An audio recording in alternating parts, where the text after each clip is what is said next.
I didn't wake up. The chronicler woke up, and I was returned with him. Not returned like someone coming home. Returned like a record sent back to the counter because the signature is wrong. The crossing chewed the chronicler carefully and spat him out on the other side without finishing deciding what he is. I inherited the taste of it like one inherits a poorly told story. Metal, mist, echo, and a deep tremor, not in the ear, in the bone. The first detail is too simple to be real. It smells of bread and wood smoke, wet earth, a modest, domestic warmth that shouldn't exist after a gate. He opens his eyes. I feel this like a reflection in water that isn't mine, and sees a wooden ceiling, cracked, too familiar. No symbols, no stars, no noise, just life. And that's what frightens. Where? The word dies halfway, as if his tongue couldn't find the rest. He tries to stand. The body responds with delay, heavy as if freshly written. There are small marks in the corner of the room. Not drawn marks, decision marks.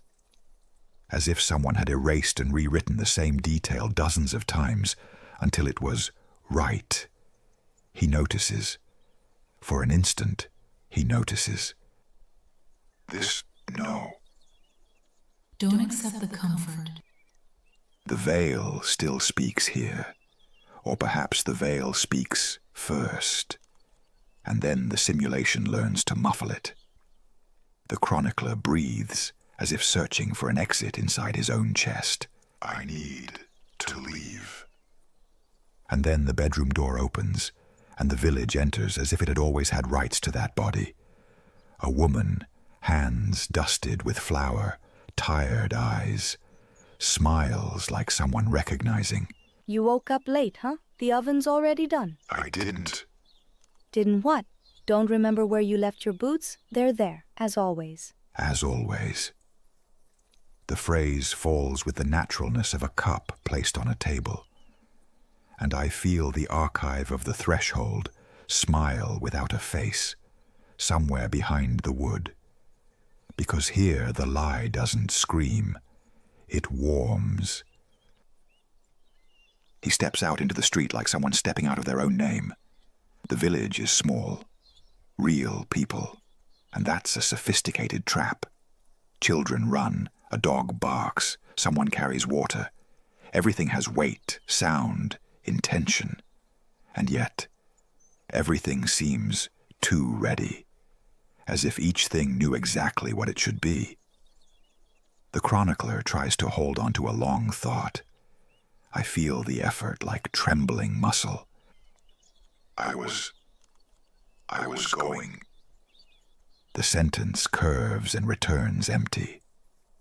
He stops in the middle of the street, looks at his hands. The hands seem like hands, but there's no mirror anywhere, no polished metal, no still water, only surfaces that don't reflect. Leave before they give you a story. Who are you? The question is inward, but someone from outside answers. A man on the bench, laughing with 2 teeth missing, raises his glass. I am what the wine makes of me, friend. And you are what you've always been. You are what you've always been. Another phrase that closes like a lid. They pull him without pulling, with gentle gestures, with open space at the table, with a name waiting to stick. The tavern smells of grease, laughter, cheap alcohol. The kind of place where questions die of embarrassment. He sits, and I hate how human this feels. Which city did you come from again? The words, prism city, try to rise from the depths, not as memory, but as glass in the throat. but the chronicler can't grasp it. Don't remember. The laughter isn't cruel, it's warm, as if forgetting were an intimate joke. Ah, you've drunk so much, you forgot your own name. Wasn't it that city famous for its glass? City famous for its glass, Prism said without saying prism. The archive is elegant like that. It gives you the answer, just similar enough.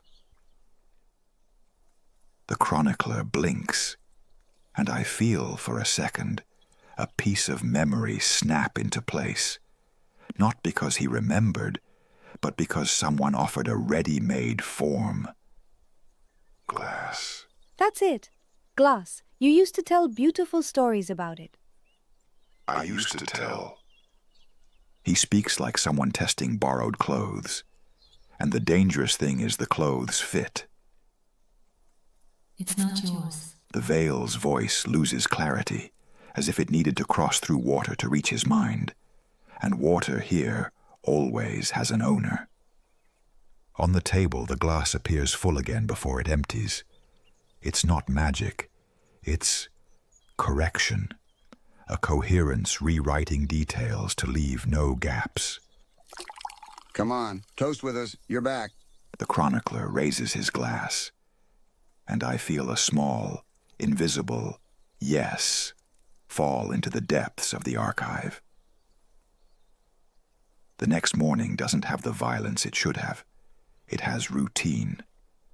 The chronicler wakes with a more obedient body, less delay, less failure. And this is the cruelest form of progress. Someone places a coat on his shoulders, as if by ancient right. Someone hands him a shepherd's staff, like returning a tool to its owner. Go on. The flock won't wait. Flock? She laughs without malice. The flock, remember? I feel the chronicler searching for a plan, an objective, an exit. But the simulation doesn't need to destroy plans. It just needs to dissolve the sentence before it ends. What did I want again? The field answers with wind, and a voice answers with certainty. The flock. Yes. And then something almost beautiful happens.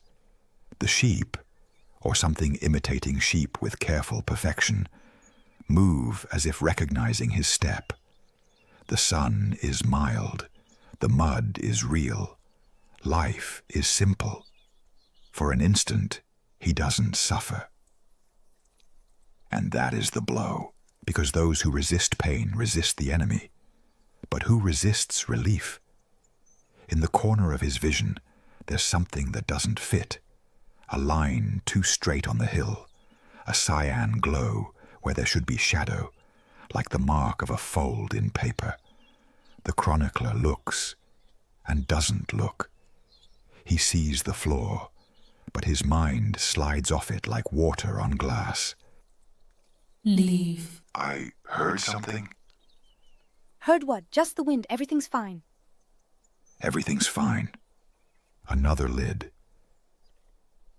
At night, the village grows warm like a body. Small lights, low laughter, a world that fits. And I feel the chronicler almost happy. Not the happiness of victory, happiness of forgetting. He sits on the threshold looking at the sky. The sky has stars, but the stars are too certain, as if someone had decided where each one should be so no one would be uncomfortable. He tries to remember the gate, the veil, himself. I had a name. The name doesn't come, but someone does. A young man, too young to already be tired, sits beside him.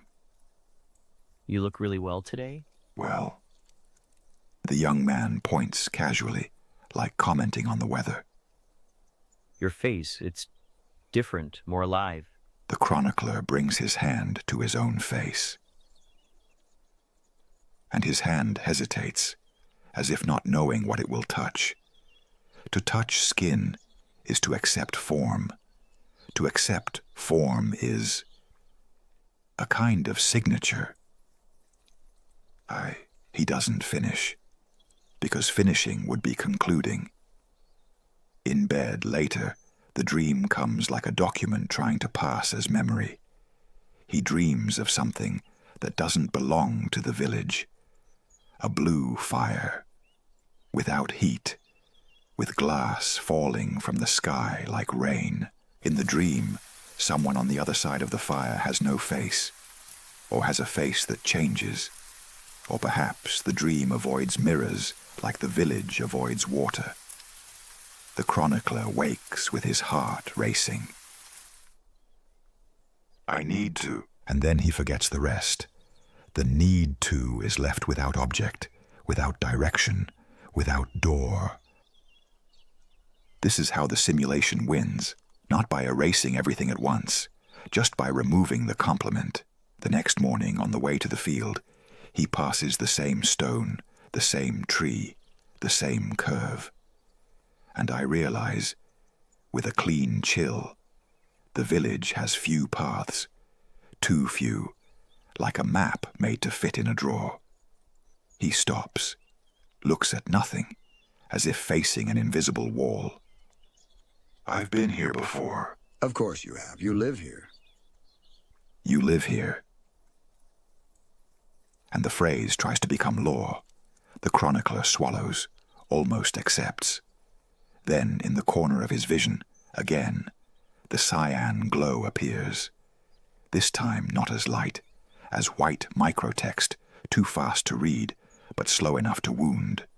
A whisper without voice, a subtitle trying to stick. You are forgetting. What did I want again? And I feel, at the bottom of the mechanism, the archive of the threshold preparing the next step.